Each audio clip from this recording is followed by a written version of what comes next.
Baik kawan-kawan seperjuangan, selamat sore. Bersama ini kita akan berbincang-bincang dengan Bung Arief Minardi. Bung Arief ini tokoh buruh nasional. Bung Arief, selamat sore. Ya, selamat sore.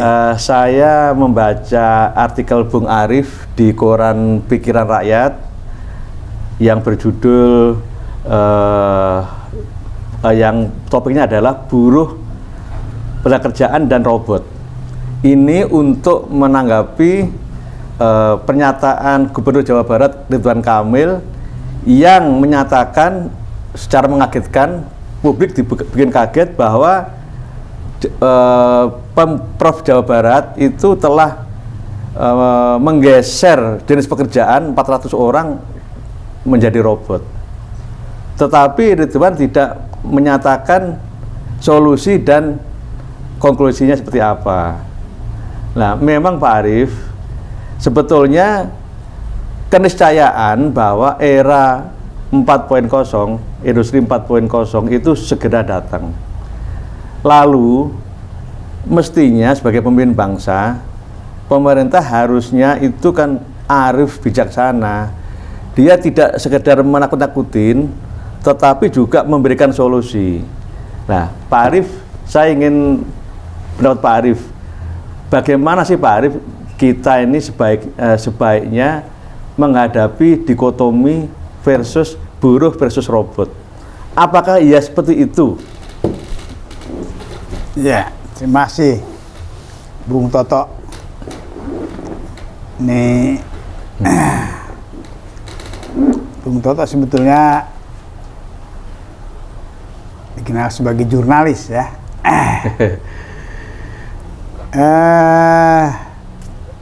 Ini kan bagian daripada industri 4.0.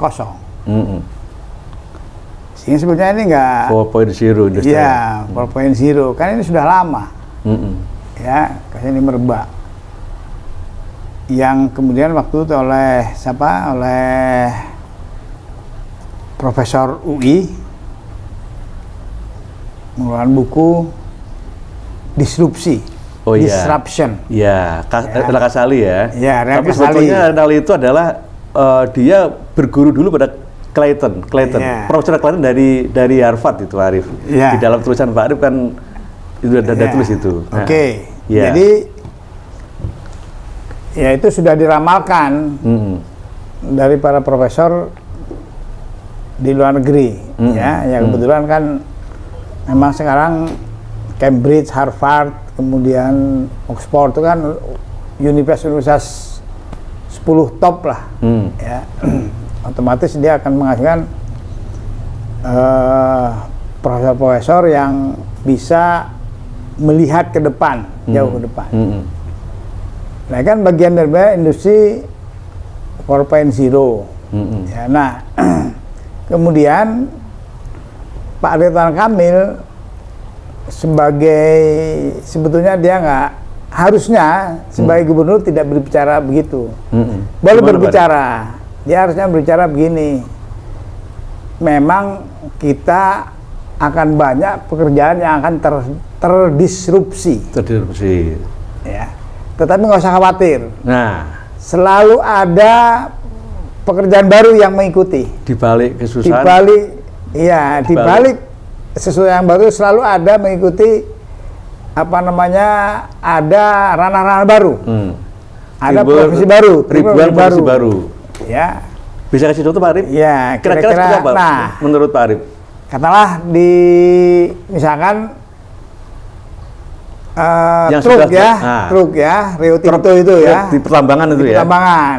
Ya, memang dia. Seperti apa itu? Dia kan menggantikan tidak perlu supir kan, karena supir lebih berbahaya. Sering celaka. Sering kecelakaan. Karena lebih aman. Lah, tetapi kan mobil berjalan itu kan butuh perawatan. Tetap butuh setup, perawatan. Iya, computerize-nya. Kemudian sensor, program itu kan hidrolik, ya. Iya, itu kan juga ini baru. Pak Arief kan engineer mesin, jadi ngerti Pak Arief. Iya, kalau kita kan dulu pernah bekerja di pesawat, ya. Selalu ada. Memang pekerjaan baru ini membutuhkan skill. Skill. Ya, sebagai kepala daerah, ya, dia harus lebih banyak bagaimana membaca, apalagi dia pernah jadi akademisi, ya kan?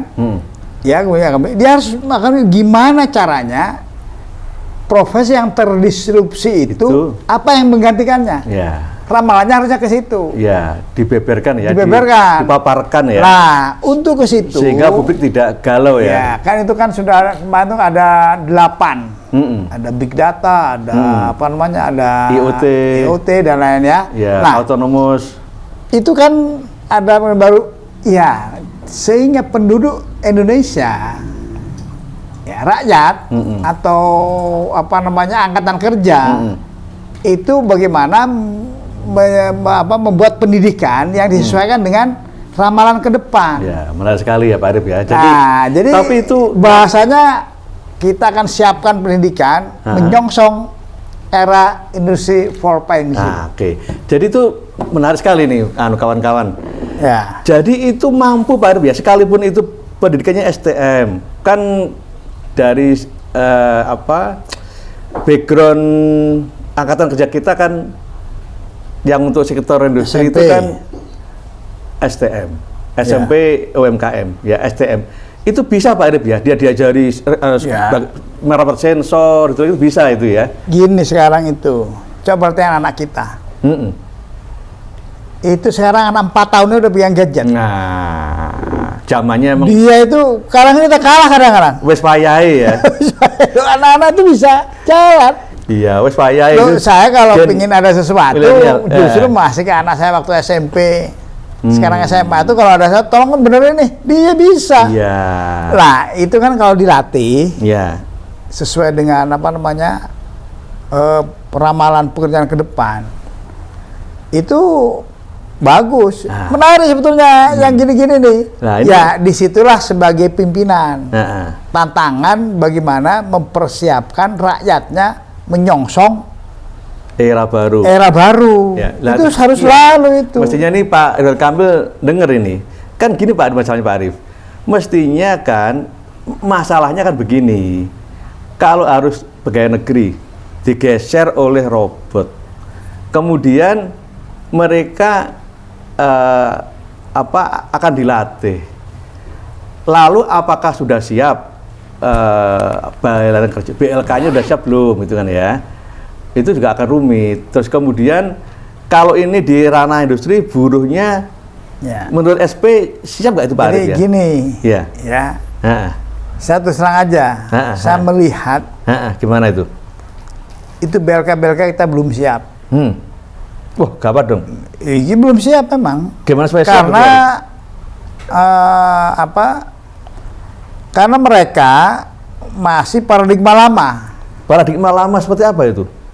Ya kan instrukturnya lama, gubernurnya lama, presidennya lama, mesinnya sudah lama, CNC model baru. Ya, tetapi itu kan apa namanya, seorang pemimpin dibutuhkan kreativitas. Ini tapi bukan salah pemimpin aja, ada kesalahan juga di pihak para akademisi. Akademisinya ya. Akademisi juga ada salah, ada salah akademisinya. Akademisi, praktisi, ya kan? Dia harus memberikan masukan. Ya. Termasuk perusahaan-perusahaan besar. Baik. Ya, termasuk kita SP lah, kita juga harus memberikan masukan, ya kan? Nah, itu ya hanya jadi ya penanggung jawab utama kan pemimpin pemerintah kan, pemimpin semua kan, level itu ya, tapi kan kesalahan itu jadi kesalahan berjamaah. Pemimpinnya seperti itu, kurang masukan itu. Memang kalau pemimpin punya visi, dia akan selalu bertanya. Ya, coba lihat siapa yang pegang teknologi, dia yang berkuasa. Itu sejak zaman dulu. Sejak zaman Romawi itu ya. Sejak zaman Romawi. Sejak zaman dulu apa namanya, cuma orang pemahaman ilmu itu kan seolah-olah tidak dari awal kan, seolah-olah ada zaman gelap, ada zaman primitif. Itu nggak ada yang primitif, nggak ada. Oke. Ya, semuanya itu selalu Yunani misalkan, zaman dulu. Kenapa Yunani waktu itu ngetop? Ya kan? Ya karena dia menguasai teknologi, menguasai ilmu pengetahuan Yunani itu. Karena itu ada Socrates, Plato, ada Descartes, ada ini tuh dalam sejarahnya tuh, ya kan? Nah, kebetulan makanya kerajaan-kerajaan tumbuh dari situ kan, Yunani, Romawi, daerah situlah. Baik, kawan-kawan, saya jadi optimis setelah mendengar paparan Pak Arief ya. Memang sebetulnya masalah geser-menggeser oleh robot itu kan sudah eranya disrupsi. Tetapi sebetulnya kewajiban seorang pemimpin yang mestinya memberikan secara detail solusinya Pak Arief ya. Karena kan setan itu kan berlindung di balik detail. Baik kawan-kawan, kita akan lanjutkan nanti setelah ini.